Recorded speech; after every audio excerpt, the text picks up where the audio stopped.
Ini adalah kekurangan dan kelebihan kamera Poco X7 Pro setelah saya pakai ponsel ini selama kurang lebih 5 bulan.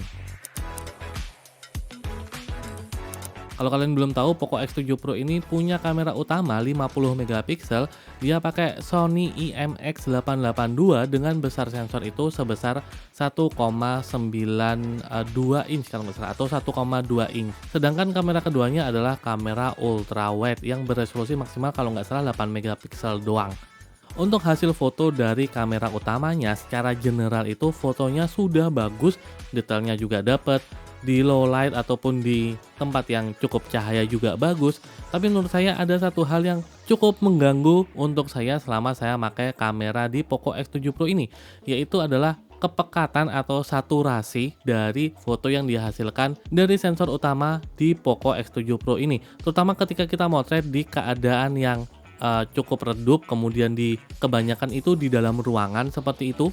Nah, entah kenapa foto yang dihasilkan itu punya kepekatan yang sangat pekat atau saturasi yang sangat tinggi seperti itu, sehingga objek yang ada di foto tersebut itu terlalu saturasinya terlalu tinggi lah, intinya seperti itu.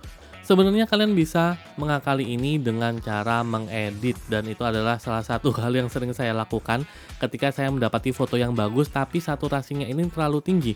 Untungnya masih bisa diselamatkan dengan cara diedit. Misalnya kalian nggak mau ribet-ribet untuk ngedit fotonya, kalian bisa langsung aja masuk ke mode Pro, pilih untuk foto, kemudian di bagian sini, nah di sini kalian bisa setting parameternya, ada saturasi, kontras, dan ketajaman seperti itu. Biasanya saturasinya akan diturunin aja kayak gini, atau kontrasnya, ya coba-coba aja sesuka kalian seperti itu. Tapi terkadang hasilnya itu malah nggak bagus. Jadi saya lebih suka untuk langsung ngedit hasil fotonya aja daripada harus nyeting seperti ini. Tapi memang opsinya itu ada kalau kalian ingin menyeting secara manual sehingga foto yang dihasilkan itu sudah sesuai dengan harapan kalian seperti itu. Nah, itu adalah hasil dari kamera utamanya yang pakai Sony IMX882, sedangkan untuk kamera dari ultra wide-nya ya saya tidak terlalu berharap lebih juga ya, karena memang kamera ultra wide-nya ini hanya sebagai pelengkap aja. Kalau kalian motret di keadaan yang cukup cahaya, hasilnya cukup bagus. Kalau di kondisi malam juga sudah ada sudah ada night mode-nya seperti itu. Jadi bisa sangat membantu untuk motret di tempat yang redup atau di malam hari. Tapi memang secara kualitas, secara kedetailan itu memang nggak akan bisa ngalahin dari kamera utamanya. Kalau nggak salah untuk sensor di kamera ultra wide-nya ini dia hanya menggunakan sensor sebesar 1/4 inch, yang mana itu cukup kecil untuk sebuah sensor kamera ponsel seperti itu. Tapi overall kamera ultra wide-nya juga sudah cukup baik. Itu dari sisi kamera untuk jepret foto, overall hasilnya sudah cukup baik, tapi memang kadang saturasinya untuk kamera yang di kamera utamanya ya, itu nggak terlalu saya suka seperti itu. Oke, sekarang kita ke sisi perekaman. Di sisi perekaman kalian bisa merekam hingga 4K dan 60 fps ketika kalian merekam dengan kamera utamanya ini. Dan juga kalau kalian ke mode Pro, kalian bisa mendapatkan lock profile.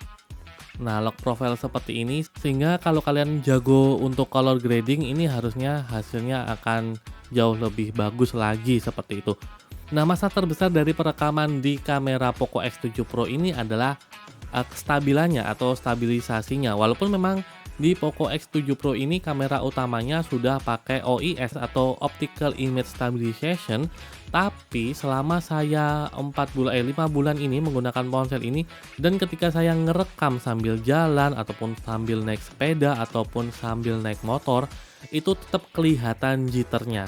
Dan ini berlaku di semua resolusi, di semua frame rate. Jadi dari resolusi 720p, 1080 sampai 4K, dari frame rate 24, 25, 30 sampai 60 fps. Walaupun memang kalau kalian menggunakan 60 fps, getarannya itu akan cenderung lebih minimal daripada kalian menggunakan frame rate 30 ataupun 24 ataupun 25 seperti itu.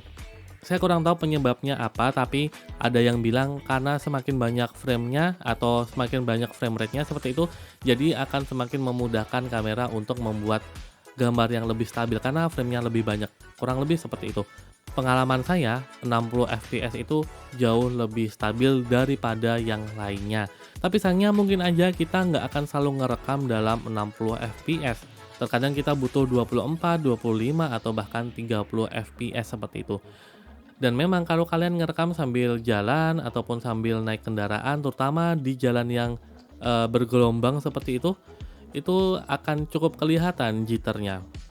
Nah sayangnya di ponsel ini tuh nggak ada yang namanya Electronic Image Stabilization atau EIS, yang ada OIS doang. Dimana ketika kalian di mode Pro seperti ini, kalian bisa mematikan dan menyalakan OIS-nya seperti itu. Dan tentu saja kalau OIS-nya dimatikan, getarannya ini akan lebih kelihatan seperti itu. Tapi dalam pengalaman saya, ketika OIS-nya dimatikan, getarannya itu lebih natural daripada ketika OIS-nya dinyalakan. Jadi menurut saya kalau kalian ingin ngerekam video sambil jalan, ingin tampak natural, lebih baik OIS-nya dimatikan saja. Tapi kalau kalian ingin merekam dengan stabil, smooth seperti itu tanpa alat tambahan, kalian bisa ngerekam dengan Poco X7 Pro ini dengan jalan yang diatur, artinya jalan yang sangat pelan, kemudian tangan juga harus stabil seperti itu. Tekniknya kalau nggak salah namanya jalan ninja, kalian cari aja di Google, banyak kok tutorialnya seperti itu. Atau saran saya, kalau kalian punya yang namanya gimbal untuk ponsel kalian bisa masuk ke mode Pro, kemudian matikan OIS-nya, kemudian kalian pakai gimbal. Jadi stabilisasinya itu dari gimbalnya langsung. Sayangnya saya nggak punya gimbal untuk nyobain hal tersebut, tapi secara teori sih hal tersebut harusnya akan lebih memudahkan kalian untuk mengeliminasi yang namanya getaran. Ini adalah tampilan ketika kalian ngevlog dengan kamera belakang Poco X7 Pro resolusi 4K 30 fps. Kalian bisa lihat kalau jitternya itu masih kerasa aja kalau kalian pakai jalan seperti ini.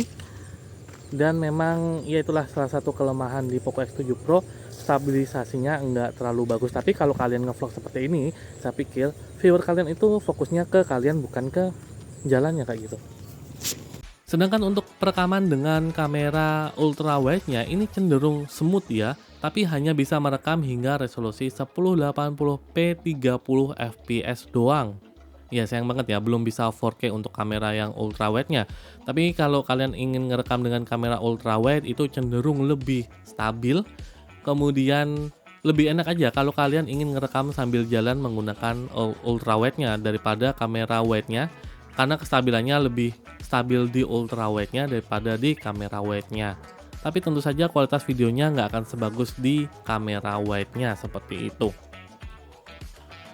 Gitu ya untuk kamera belakang. Sedangkan untuk kamera depan Poco X7 Pro ini menurut saya dia cukup wide. Jadi kalau kalian ingin menggunakan selfie atau ngerekam video dengan kamera depannya ini sudah cukup oke.